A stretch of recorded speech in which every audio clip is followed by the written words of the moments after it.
ipakita lang natin sa buong mundo na tayo yung lahi, lahi na bagamat lumalaban tayo sa mga hindi maganda, sa mga kasamaan, ay nananatili tayo tahimik na tayo ay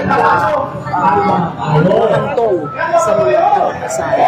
So, let's remember ang ating EDSA People Power Revolution, it was a very peaceful revolution. Nagganito din po yung mga ganitong mga pagkilos. Ma'am, binoto niyo po ba si Congressman Bogie D?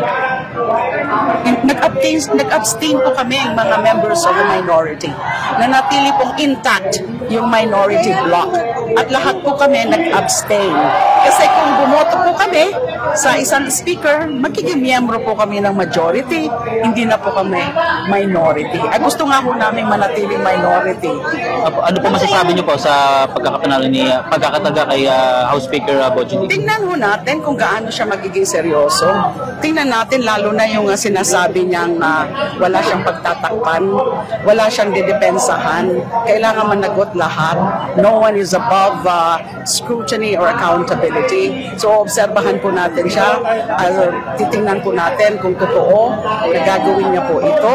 Kaya nga po, isa pong panawagan namin, kaming mga authors ng House Bill number 4453 na nagnanais na magkaroon ng independent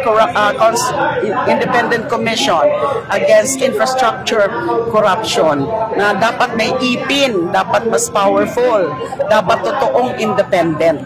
Kaya po ipapakiusap namin sa kanya in this coming week, if not Monday, Tuesday, na suportahan niya na maisabatas kaagad yung panukalang batas na yan at manawagan sa Pangulo na i-certify yan as urgent. Kasi sa tindi ng korupsyon, sa lawak at lalim ng korupsyon, baka maging kulang ang magiging resulta ng isang independent commission na walang malakas o mas malakas na ipin o kapangyarihan. Ma'am, speaking to independent commission, no, nung last week may mga investigation na, may nagsuko ng mga luxury cars.